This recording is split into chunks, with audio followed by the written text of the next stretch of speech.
Baik, di antara amal yang sangat dianjurkan di Ramadan ada beberapa poin. Yang pertama itu puasa sendiri.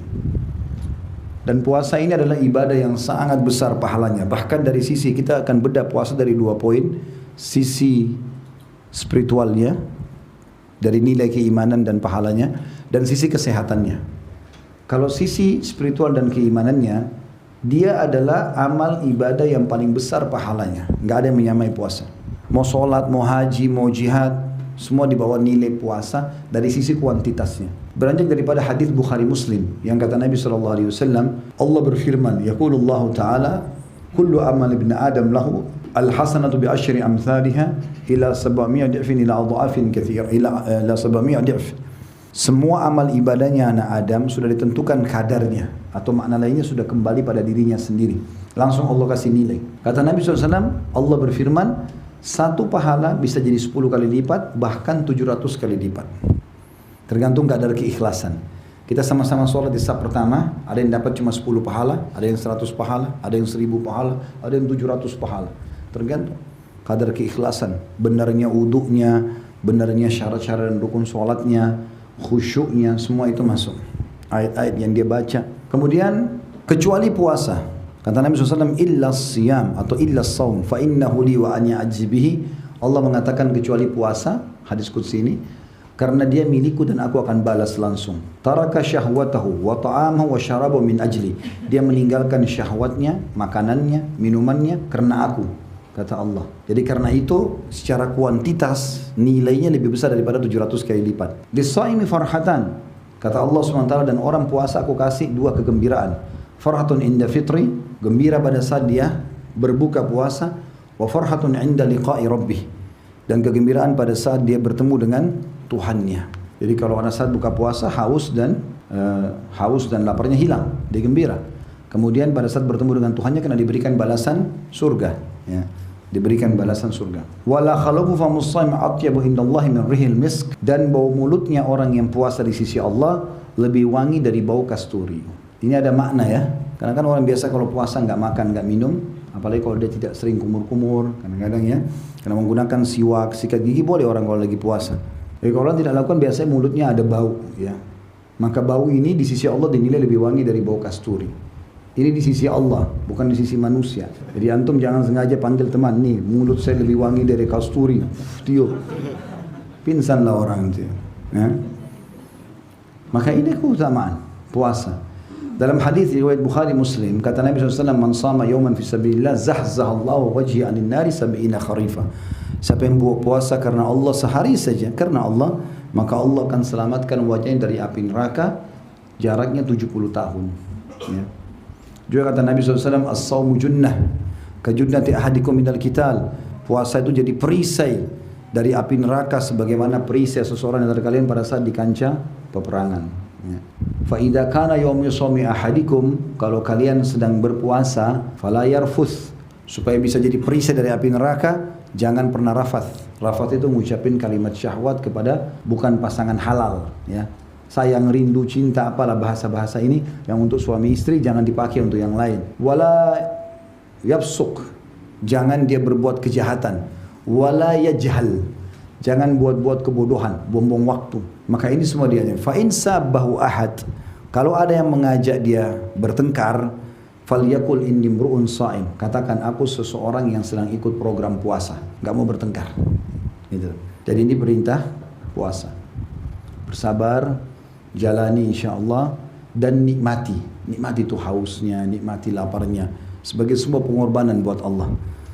Toh juga begitu azan maghrib bebas kita makan dan minum, ya. Kalau kita hitung waktu kita puasa sama waktu kita boleh makan dalam sehari, lebih banyak waktu kita boleh makan loh, karena dari mulai maghrib sampai subuh.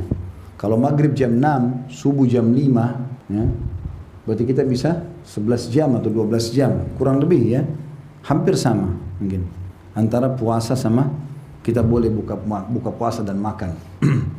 Maka bukan berarti kita disuruh puasa terus. Makanya Abu Darda berkata radhiyallahu anhu, kalau bukan karena menikmati hausnya, menahan dahaga ini di puasa, dan bangunnya sholat malam dan berduduk sama orang-orang saleh, aku tidak ingin hidup sesaat pun di muka bumi ini.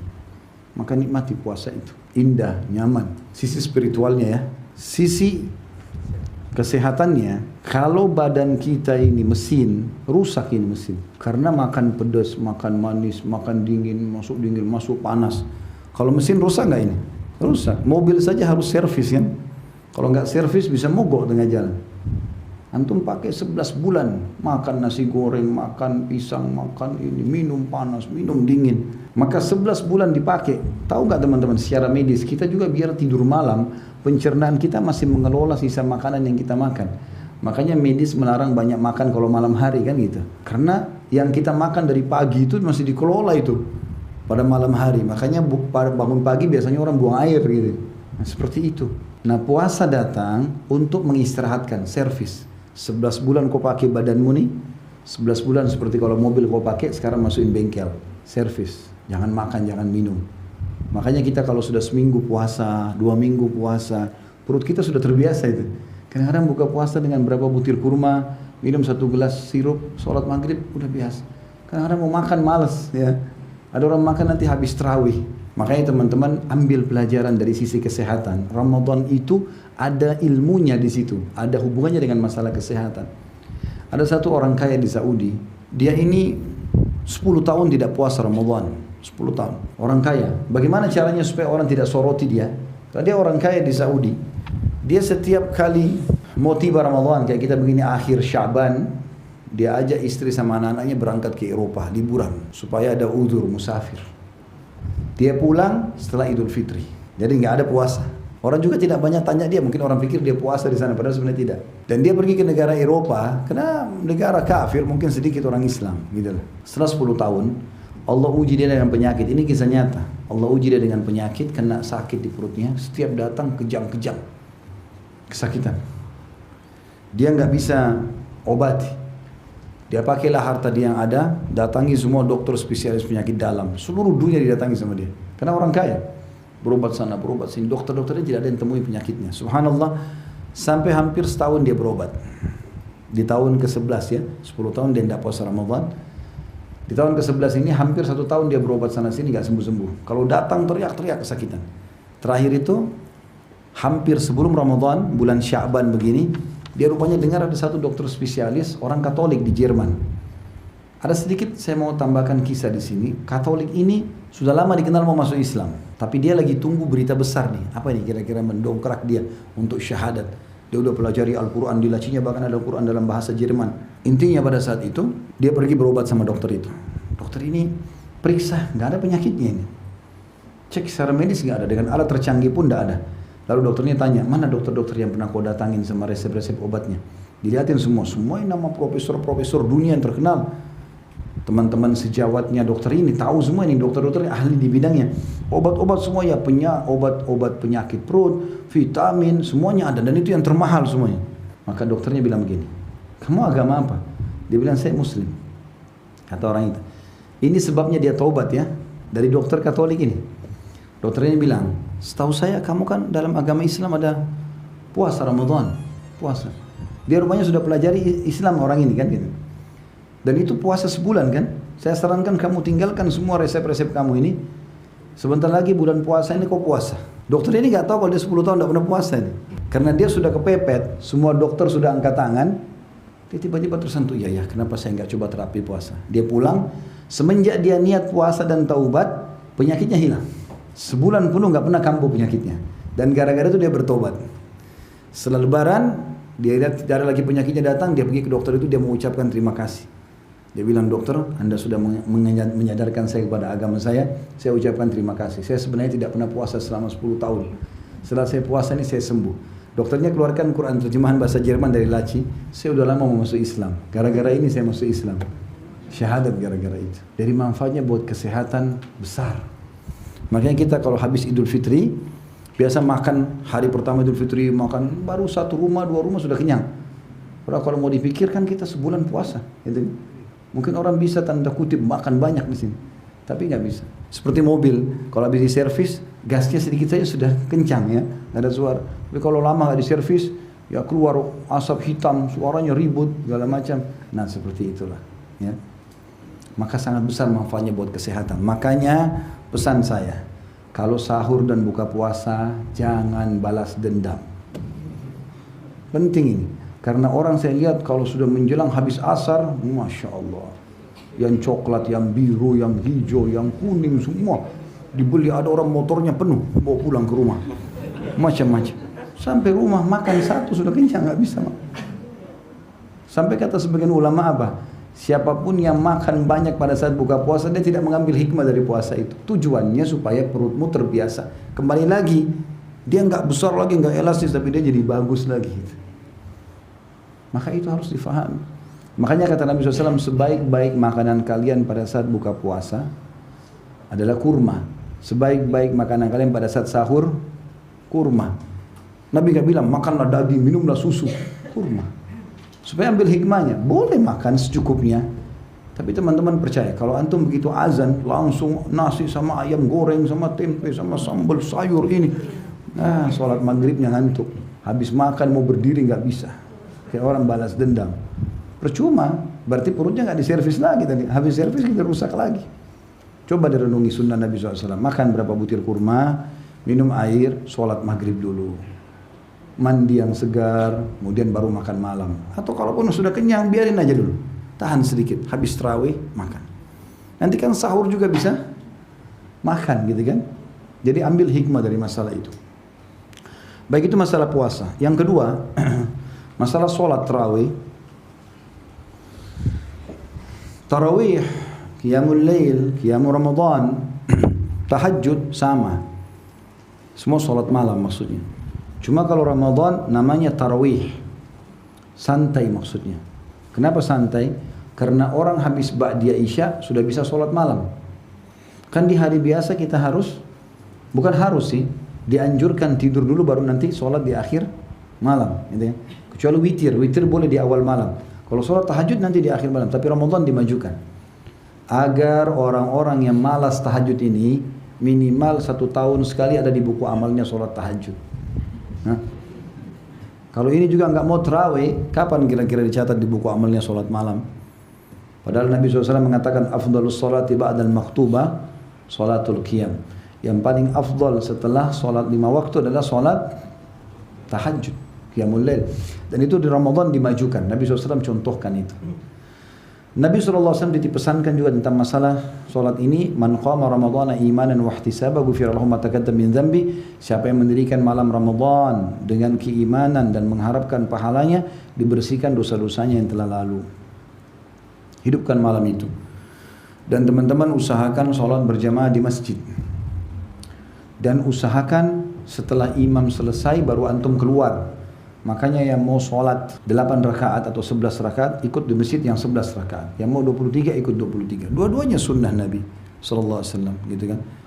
Maka cari imam. Kenapa? Kita pilih imam seperti ini. Bukan memilah-milah ya. Karena memang Nabi SAW mengatakan siapa yang sholat bersama imamnya sampai imam bubar, maka dicatatkan baginya pahala sholat semalam suntuk. Jadi seperti salam, sholat lagi. Salam, sholat lagi. Dari maghrib sampai subuh. Susah itu. Tapi kita bisa dapat hanya dengan sholat tarawih bersama imam, gitu kan? Tapi tentu kita juga cari tempat teman-teman sholat yang nyaman, bacaannya benar, gitu kan? Jangan cari masjid yang Allah Akbar. Nah, kita tidak tahu baca apa ini. Belum baca subhanallah sudah sami Allah liman hamid. Belum rabbana alhamdulillah sudah sujud lagi. Apa ini? Salah satu kewajiban sholat itu tumaknina, tenang. Harus, kata Nabi SAW kepada sahabat yang begini sholatnya, Allah Akbar. Diistilahkan dalam hadis-hadis sahih, itu musi'us sholah, orang yang buruk sholatnya. Nabi lagi mau isi pengajian, dia datang, dia sholat buru-buru. Rukuk sujudnya seperti ayam patok jagung. Allah.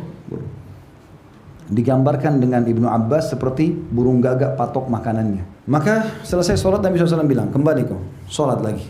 Kenapa belum sholat itu? Nabi pikir tadi mungkin kena buru-buru mau hadir di majlis. Dia sholat lagi, sama lagi sholatnya. Belum sujud sebentar, udah berdiri lagi. Selesai Nabi bilang ulangi sholatmu. Kok belum sholat? Dia ulangi lagi sampai 3 kali. Ternyata masih sama. Oh berarti orang ini memang begini sholatnya. Bukan karena ada hajat yang lain. Maka Nabi bilang yang keempat kali ulangi sholatmu. Dia bilang ya Rasulullah, saya tidak tahu sholat yang lain. Ajarkan saya. Mulai Nabi SAW bilang, kalau kamu sholat, tenangkan sendi-sendimu semuanya. Baru kau takbir. Allahu Akbar. Kembalikan semua sendi-sendi pada tempatnya. Tangan sudah tenang semua, baru kau baca yang dimudahkan dari Al-Quran. Kemudian rukuklah, biarkan sendi-sendi tenang dulu semua, baru kau baca memuji Allah. Karena subhana rabbiyal azim, 1. Subhana rabbiyal azim, 2. Itu yang paling pendek ya. Subhana rabbiyal azim. Ada banyak bacaan-bacaan, ada 6 macam bacaan dalam rukuk. Baru kau bangun. Kalau kau bangun i'tidal, tenangkan sendi-sendimu semua, baru baca Sami Allahu liman hamidah, Rabbana walakal hamd, mil'us samawati wa mil'ul ardi wa mil'u ma syi'ta min syai'in ba'd. Ada banyak lanjutan doanya sebenarnya. Yang jelas kita misalnya baca itu baru sujud. Kata Nabi SAW, tenangkan seluruh sendi baru baca doa sujud. Begitu terus sampai salam. Maka tumaknina ini kewajiban sholat. Bisa ditolak sholatnya karena terbukti Nabi suruh ulangi orang itu. Kalau sholatnya sudah diijabah, walaupun pahalanya sedikit, tidak perlu disuruh ulang kan gitu. Tapi ini disuruh ulang karena memang tidak diijabah sama Allah SWT. Maka tenang, ikut sholat berjamaah ya. Biasakan itu. Kecuali darurat sekali, boleh antum kerjakan di rumah. Yang ketiga adalah membaca Al-Quran. Dan ini sangat dianjurkan juga. Jadikan Ramadan sebagai bulan Al-Quran. Baca, belajar ya, untuk membaca Al-Quran. Karena dia banyak sekali keutamaannya. Dan juga Nabi SAW mengatakan, As-siyamu wal-Quranu yashfa'ani lil abdi yaumal qiyamah. Puasa dan Al-Quran dua-duanya akan menolong hamba atau pelakunya yang melakukannya pada hari kiamat. Yaqulus saum, puasa akan berkata, Rabbi mana'tuhu ta'ama wasyaraba bin nahar. Wahai Tuhanku, aku telah melarang dia, menahan dia untuk makan dan minum di siang hari. Fasyaffi'hu, ya, maka berikanlah dia. Fasyaffi'ni, ya, lahu atau bihi, ya, maka berikanlah dia syafaat dari perantaraku. Wa yaqulul Quran juga mengatakan mana'tuhu nauma bil laili fasyaffi'hu atau fasyaffi'na bihi. Ya. Maka Quran pun mengatakan aku telah menahan dia tidur malam hari karena baca aku, maka tolonglah dia, berikan syafaat kepadanya. Para ulama melakukan baca Quran di bulan Ramadan ini dengan sangat serius. Dan Al-Quran pernah saya sebutkan, saya ulangi lagi, memiliki empat hak membacanya. Faham nggak faham artinya, baca. Dan ini berurut dari Al-Fatihah surah nomor 1, Al-Baqarah nomor 2, Al-Imran nomor 3, An-Nisa nomor 4, Al-Ma'idah nomor 5, terus sampai 114 An-Nas. Ngerti tidak ngerti baca saja ya, dan belajar huruf hijaiyahnya. Jadikan Ramadan momentum untuk bisa faham masalah itu. Dan ini kata Nabi SAW, siapa yang baca Al-Quran dan dia mahir, dia bersama dengan para malaikat. Dan siapa yang membaca Al-Quran dan dia terbata-bata, maka dia akan mendapatkan double pahala. Kalau dikasih 10 pahala satu huruf, dia akan dapat 20 gitu. Maka ini keutamaan tersendiri ya. Kemudian yang kedua, mentadabburi. Tadabbur itu berarti mengambil makna-maknanya, tafsirnya, terjemahannya. Kalau ini tidak harus berurut seperti awal, nggak harus dari Al-Fatihah, Al-Baqarah, Al-Imran, An-Nisa, tidak harus. Tapi antum buka daftar isi Al-Quran, dari 114 surah, mana nih yang paling saya suka nih, pengen baca duluan. Misal ibu-ibu mau yang perempuan, ada surah Maryam, ada surah An-Nisa. Bapak mau nama-nama laki-laki dan nama para nabi, ada surah Muhammad, surah Hud, surah Yunus, ya, surah Ibrahim, surah Yusuf, ya. Ada nama-nama hewan, kenapa Allah sebutkan? Ada Al-Ankabut, laba-laba, ada An-Naml, semut, ada An-Nahl, lebah, ada Al-Fil, gajah, ada Al-Baqarah, sapi betina. Apa ini maksudnya? Baca. Dan ini caranya sederhana, 10 ayat per hari. 10 ayat per hari. Kalau masih merasa berat pun, bagi setiap habis sholat wajib 2 ayat saja. Subuh 2 ayat, duhur 2 ayat, asar 2 ayat, maghrib 2 ayat, isya 2 ayat. 10 ayat per hari. Kenapa 10 ayat Ustaz? Ada dalilnya. Hadits yang pertama adalah, atau riwayat pertama, perkataan para sahabat yang mengatakan kami tidak pernah bertemu ya satu sama yang lain, kemudian kami berpisah kecuali kami sudah mempelajari 10 ayat Al-Quran. Jadi teman-teman lagi di kantor, sebelum bubar kantor, ayo duduk yuk sebentar. Kita baca, satu orang baca Al-Quran dengan terjemahan yang lain, dengar aja, tidak apa-apa. Tadabbur namanya, gitu kan? Maka itu bagus ya, dilakukan. Ini tadabbur ya. Sehingga kita bisa renungi maknanya dan segala macam, ini sangat baik. Ini hak yang kedua, mentadabburi ayat Al-Quran ya. 2 ayat saja, insya Allah sudah faham. Dalil yang kedua, selain sahabat tadi mengerjakan 10 ayat, juga ada hadis Nabi SAW, siapa yang membaca di malam hari atau sehari, dalam sehari semalam itu 10 ayat Al-Quran, dia akan diberikan 1 kintor. Dan satu kintor itu kata Nabi SAW lebih baik daripada dunia dan seluruh isinya. 10 ayat itu lebih baik daripada dunia dan seluruh isinya. Kalau antum baca 20 ayat, 30, ini kita bicara jumlah minimal ya. 10 ayat minimal. Dan sudah pernah saya sampaikan kan, download aplikasi Nakhtim itu. Kalau saya pribadi saya sarankan itu. Tulis Nakhtim. Ya, dalam bahasa Indonesia pun bisa. Nanti modelnya itu bahasa Arab, nun, kha, ta, mim, lingkaran warna hijau. Itu bukan aplikasi saya ya. Tapi saya temukan ada anak saya pernah kirim subhanallah kepada saya dari teman-temannya. Anak saya masih SD. Saya dapat subhanallah, saya bagus, saya coba cek bagus itu. Ternyata program memang sesuai judulnya. Nakhtim artinya kita mengkhatam. Di app ada, di App Store ada, di Play Store ada semua, gratis.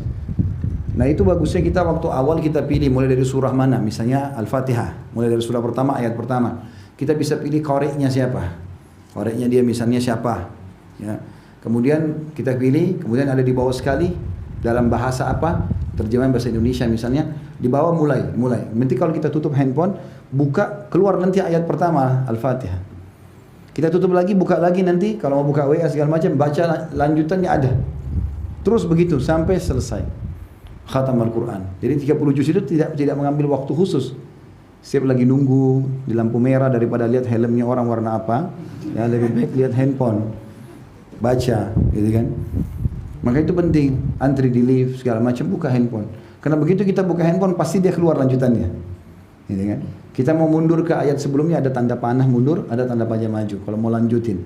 Kita mau share ke orang, oh ayat ini bagus nih, masalah Ramadan misalnya, ada gambarnya situ untuk share, tinggal klik share langsung. Ke semua medsos bisa di share, ke Facebook, ke Instagram, ke mana-mana segala macam, di WA, bagus. Mau dengarin bacaannya, ini saya ragu bacaan saya nih, di atas ada klik audionya, diklik, imam tadi yang kita pilih baca, kita dengarin. Satu ayat itu saja, diulangi berapa kali kita jadi ikutin tajwidnya, bagus sekali itu. Sudah download belum itu? Hah? Baru tahu? Alhamdulillah. Saya kira semua sudah tahu. Cuma saya orangnya memang biasa ngulangin. Nah itu bagus ya. Kita berikan Al-Quran. Itu yang kedua tadabbur. Yang ketiga menghafalnya. Haknya Al-Quran. Dan hafal sama. Saran saya 10 ayat per hari. Lalu tadi antum sambil tadabbur, antum hafal 2 ayat setiap habis sholat 5 waktu, berarti 10 ayat sehari. Nanti antum aplikasikan. Kalau sholat duha 2 rakaat misalnya, rakaat pertama 5 ayat, rakaat kedua 5 ayat. Sholat qobliyah, sholat ba'diyah, sholat tahajud, sholat tahiyat masjid. Banyak sholat taubat, sholat wudu. Antum kalau baca di rakaat pertama 5 ayat, rakaat kedua 5 ayat, insya Allah satu hari hafal tuh. Ya. Kalau kita tadabbur 10 ayat dan hafal 10 ayat tadi, karena ini sama ya. Dan hafal ini tidak harus berurut dari Al-Baqarah, Al-Fatihah, Al-Baqarah, tidak usah. Surah yang antum suka saja dulu. Oh ini Al-Mulk bagus nih 30 ayat, tidak terlalu panjang, mulai hafal. Kalau 30 ayat berarti antum cuma 3 hari bisa hafal itu. Kalau satu hari 10 ayat, 30 ayat selesai. Tapi kan nanti mudah lupa Ustaz, itu syaitan, bisikan syaitan. Baca a'udzubillahi minasyaitonir rajim. Orang kalau lupa sambungan ayat, bukan 30 juz hilang semua. Hah? Jadi mulai itu. Ya, insya Allah Al-Quran itu ada 6.000 sekian ayat. Kalau antum hafal dan tadabbur 10 ayat per hari, kali 1 bulan berarti 300 ayat, kali 1 tahun kali 12 berarti 3.600 ayat, 21 bulan hafal 30 juz. Insya Allah. Yang keempat, mengamalkan isinya, itu hak Al-Quran. Dan Ramadan adalah bulan Al-Quran. Allah mengatakan dalam Al-Quran, A'udzubillahi minasyaitonir rajim, syahrul Ramadan alladzi unzila fihil Qur'an. Bulan Ramadan yang kami turunkan Al-Quran di dalamnya. Kata para ulama adalah bulan saatnya membaca Al-Quran. Imam Syafi'i rahimahullah mengkhatam di setiap Ramadan, di Ramadan di setiap hari 2 kali. Jadi 1 bulan 60 kali mengkhatam. Utsman bin Affan mengkhatam 30 juz di rakaat terakhir witir, yang biasa antum baca qul huwallahu ahad. Ya. Maka itu Al-Quran di bulan Ramadan. Yang keempat, sedekah. Sedekah di bulan Ramadan pahalanya sangat besar sekali. Ya. Lebih daripada yang lainnya. Karena kata Nabi SAW, afdalu sadaqatu fi Ramadan. Sedekah yang paling afdal dikeluarkan di bulan Ramadan. Dan banyak yang bisa dilakukan, sedekah baju, sedekah makanan, pokok, ya, sedekah buku, sedekah apa saja. Tapi yang paling mudah dan paling bagus adalah membuka puasakan orang. Buka puasakan orang. Saya lihat hampir setiap tahun saya di Jakarta ini, kadang-kadang kalau ada taklim sampai menjelang asar begini, Biasanya pulang, kadang-kadang macet, menjelang maghrib sampai pasti macet banyak orang. Karena masih banyak orang kerja kan. Banyak orang susah buka puasanya. Ada yang menjual, kadang-kadang ada yang tidak menjual. Kesempatan antum itu. Taruh di motor beberapa gelas air mineral, harganya cuma 500 rupiah, 1000 rupiah satu. Taruh 10, kalau bisa beli satu dus isi 48, harga 30 ribu. Taruh, begitu azan, menjelang azan buka motornya bagi-bagiin ke orang di pinggir jalan. Beli kurma, satu dus. Ya. Satu dus itu ada yang 10 kilo, ada yang dari 200-300 ribu sampai 600 ribu. Kurma-kurmanya. Kalau mau lebih sedikit pahala lagi, kantongin 2 butir 3 butir kurma di plastik kecil, bawa taruh di kendaraan, menjelang azan bagi-bagiin orang. Itu pahalanya besar. Jadi kalau kita beli satu dus air mineral, isinya 48, 30 ribu rupiah modalnya. Itu paling mahal. Ada satu dus cuma 20 ribu, ya. Isi 48, anggap 50. Kalau kita kasih ke masjid dekat rumah, bagiin orang di jalan habisin 50, berarti hari itu kita punya 51 pahala puasa. 50 orang yang kita buka puasa kan satu kitanya. Itu 51 buka puasa. Kalau dari 50 orang itu, satu saja ahli ibadah, kerjanya ngaji segala, kita panen semua pahalanya dengan sedekah segelas air. Karena pernah waktu Nabi SAW mengatakan, siapa yang buka puasain orang, dia akan dapat pahala seperti orang yang dibuka puasakan tanpa dikurangi sedikit pun dari pahala orang yang puasa itu. Kalau misalnya dia dapat 100, karena baca Quran segala macam, kita karena kasih dia minuman, kita dapat 100 pahala itu. Seperti itulah. Maka ini kesempatan emas. Yang paling afdal kurma dan air putih. Kalau bisa yang lain bagus. Makanya Nabi SAW pernah ditanya oleh sahabat, ya Rasulullah, tidak semua orang bisa buka puasain orang. Karena sahabat ini tangkapnya makanan lengkap ya. Kita nasi campur misalnya gitu kan, lengkap. Kata Nabi SAW, Allah akan memberikan pahala ini kepada semua orang yang membuka puasakan orang walaupun hanya susu yang dicampur air. Kan biasa susu itu kalau dicampur air rasanya jadi berubah, cuma warna saja kan. Tapi kalau dia miskin, dia nggak punya kecuali itu, tetap dapat pahala. Atau sebutir kurma, atau seteguk air. Dan siapa yang memberikan minum kepada orang puasa, berbuka puasa, seteguk saja maka dia akan diberikan oleh Allah seteguk juga dari telagaku, hautku di hari kiamat. Dan siapa yang minum seteguk dari hautku tidak akan haus selamanya sampai dia masuk ke dalam surga. Jadi itu kesempatan, buka puasain orang. Ya. Blok tuh masjid-masjid dekat rumah, gitu kan. Buka puasakan orang, itu bagus sekali. Selanjutnya yang keberapa? Hah? Yang kelima, i'tikaf, mengikat diri di masjid. I'tikaf ini teman-teman di 10 terakhir Ramadan dianjurkan sekali untuk mengikat diri di masjid, terutama kaum laki-laki. Bagi perempuan hukumnya sunnah dan ada syarat. Itu laki-laki juga sunnah ya, tapi sunnah muakkadah bagi laki-laki. Perempuan itu sunnah secara umum. Tapi ada syarat, kalau dia belum menikah izin sama walinya dan bukan di luar kota, ya, ada walinya ayahnya. Kalau dia sudah menikah sama suaminya, yang jelas para ummahatil mu'minin radhiyallahu anhunna, istri-istri Nabi tidak i'tikaf kecuali setelah Nabi SAW meninggal.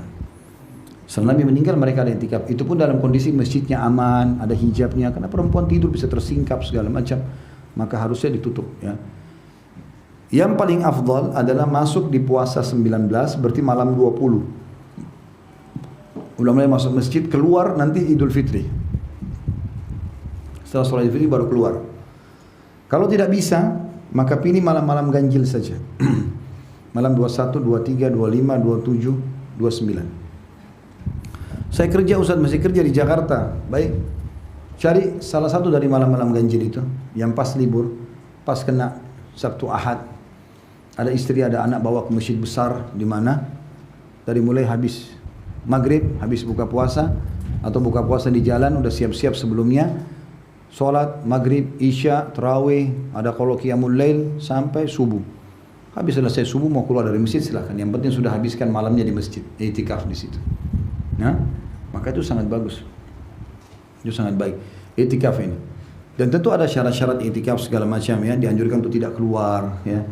Kemudian tidak boleh kalau laki-laki dia punya istri dia pulang, kemudian dia jima berhubungan biologis, karena itu membatalkan i'tikaf. Tapi kalau istrinya datang mengunjungi dia seperti kasus Sofia radhiyallahu anha, istri Nabi SAW, ummahatil mu'minin, ummul mu'minin, pernah ziarah kepada Nabi SAW lagi i'tikaf, Nabi antar pulang, itu boleh. Keluar termasuk darurat lah, gitu kan. Tapi dia harus segera kembali lagi. Kemudian tidak melakukan hal sia-sia, misalnya tidur aja. Atau orang i'tikaf tidur dari pagi nanti mau maghrib baru bangun. Ya. Cuma bangun sholat tidur lagi. Enggak, dia beraktivitas, ngaji, apalah. Memang khusus mengikat diri di situ. Salah satu ciri para nabi-nabi, mereka selalu meluangkan waktu untuk ibadah kepada Allah. Nah, di antaranya i'tikaf itu. Baik, jadi walaupun cuma sehari, minimal sehari di 10 terakhir Ramadan itu ya. Kemudian yang keenam, selain i'tikaf adalah umrah ya. Umrah di bulan Ramadan. Karena Nabi SAW mengatakan umrah di Ramadan ta'dil hujjatan ma'i. Umrah di bulan Ramadan sama dengan haji bersamaku. Jadi kalau teman-teman hanya bisa umrah sekali seumur hidup, jadikan di Ramadan. Kalau sekali dalam setahun, jadikan di Ramadan. Kalau juga bisa beberapa kali dalam setahun, maka salah satunya Ramadan. Karena pahalanya sama dengan haji bersama Nabi SAW. Saya belum punya kemampuan Ustaz. Niat, innamal a'malu binniyat. Kata para salafus saleh, aku berharap punya niat di setiap amal saleh, walaupun aku belum sempat melakukannya. Karena dengan niat, masuk dalam hadis Bukhari, man hamma bi hasanatin walam ya'malha kutiba lahu hasanatun kamilah. Siapa yang niat mengerjakan satu kebaikan dan dia belum melakukannya, maka dicatatkan baginya satu pahala lengkap. Fa in amilaha, kalau dia kerjakan apa yang dia niatkan, misalnya mau tidur lalu niat salat malam, kebablasan tidur, dapat pahala satu salat malam lengkap. Allahu a'lam kadarnya seperti apa. Tapi kalau dia kerjakan, dia bangun, dia sholat, kutiba lahu asyru adha'afi ila sab'ami alifin ila adha'afin katsira. Dicatatkan baginya 10 kali lipat dari pahala ibadah itu sampai 700 kali lipat dan kelipatan-kelipatan yang banyak. Jadi diniatkan. Yang belum menikah, niat menikah. Niat menikah. Yang belum haji, niat umrah. Niatkan semuanya. Yang belum pernah jihad, niat jihad. Sampai kata Nabi SAW, siapa yang mati belum pernah sama sekali terlintas dalam niatnya pun jihad, maka mati dalam keadaan jahiliyah. Suruh niat. Tidak ada ruginya niat itu. Diniatkan insya Allah. Jadi kalau jemaah haji nanti habis Ramadan, lulang lalang naik bus, jangan cuma jemaah haji ya dari daerah ini selesai. Enggak. Niatkan dalam hati, ya Allah, andai saja kau berikan aku kemampuan, aku ingin haji seperti mereka. Tapi tulus, ikhlas. Memang kita nggak punya kemampuan ya. Kalau kita punya kemampuan tentu harus dia lakukan. Kemudian yang ke-7 ya, melakukan semua jenis ibadah. Terutama yang difokus adalah masalah doa. Doa juga khusus ya, karena kata Nabi SAW, orang yang puasa tidak akan ditolak doanya. Riwayat lain, jadi selama dia dari sahur sampai buka puasa mustajab doa. Tapi ada hadis lain yang berbunyi, dan setiap orang puasa memiliki satu waktu pada saat buka puasa diijabah doanya. Maka berdoa aja terus setiap ada kesempatan ya. Berdoa terutama minta dihilangkan masalah-masalah yang sedang dihadapi gitu kan. Selalu berdoa kepada Allah SWT, itu sangat bagus, sangat bagus. Nah, kita berdoa terus rutinkan ya, karena ini doa mustajab. Kalau ada yang mengatakan kan badan saya sehat Ustaz, saya sudah punya pekerjaan, ada istri, ada suami, ada anak, alhamdulillah cukup. Mungkin saya masih butuh doa nggak? Butuh, karena dalam doa itu yang paling afdal adalah meminta agar Allah menambah nikmat atau mempertahankan nikmat, daripada nanti sudah ada masalah baru minta jalan keluar. Jadi misalnya kita lagi sehat nih, yang paling afdal yang Allah cintai adalah kita mengatakan, ya Allah pertahankan kesehatan saya. Itu lebih Allah cintai daripada kita sudah sakit minta disembuhkan. Ngerti nggak? Berarti pada saat kita sehat tetap berdoa supaya Allah pertahankan nikmat itu.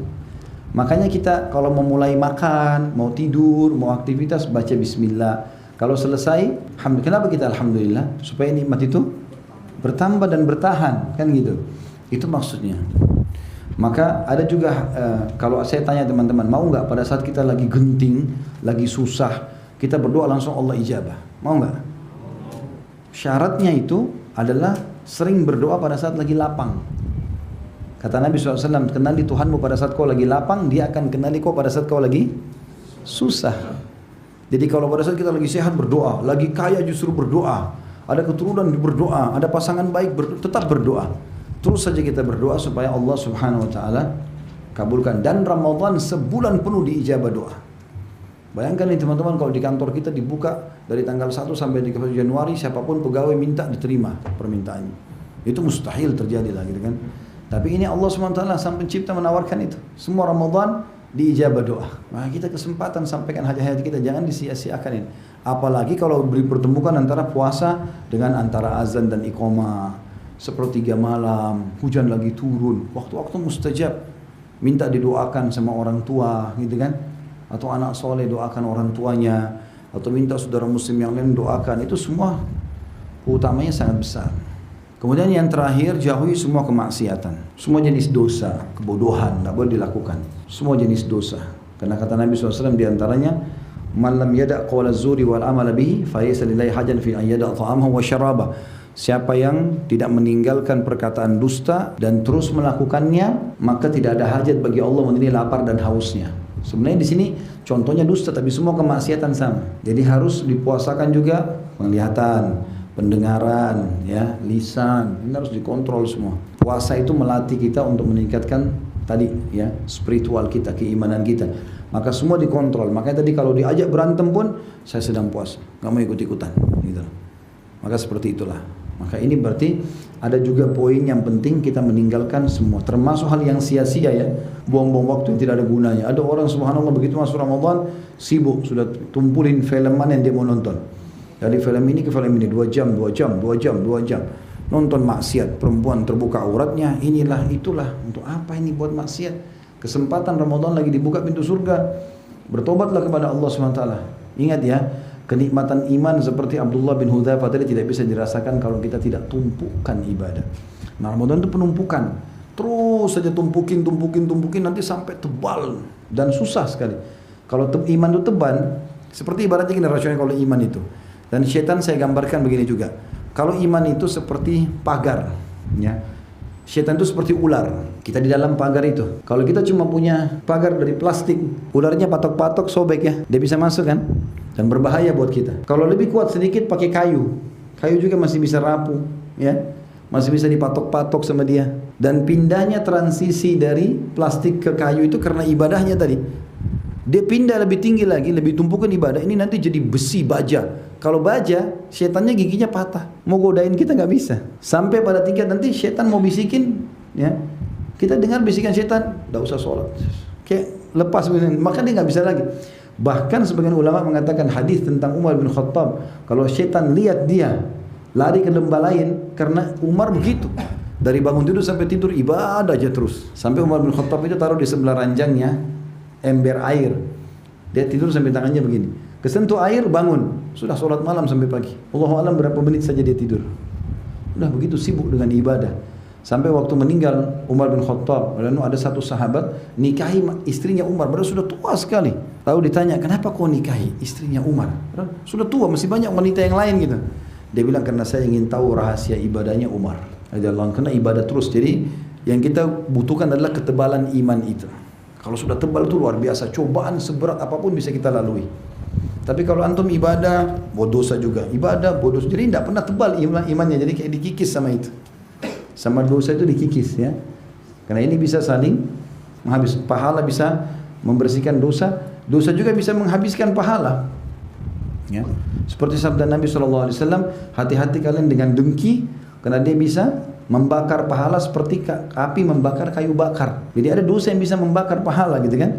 Itu juga dengan pahala, kalau sering dibuat dia bisa membersihkan dosa. Allah mengatakan dalam Al-Quran, A'udzubillahi minasyaitonirrajim, innal hasanati yudhibnas sayyi'at. Semua perbuatan baik bisa menghilangkan dosa-dosa, gitu ya. Allahu a'lam. Subhanakallahumma bihamdika, asyhadu an la ilaha illa anta astaghfiruka wa atubu ilaik. Wassalamualaikum warahmatullahi wabarakatuh.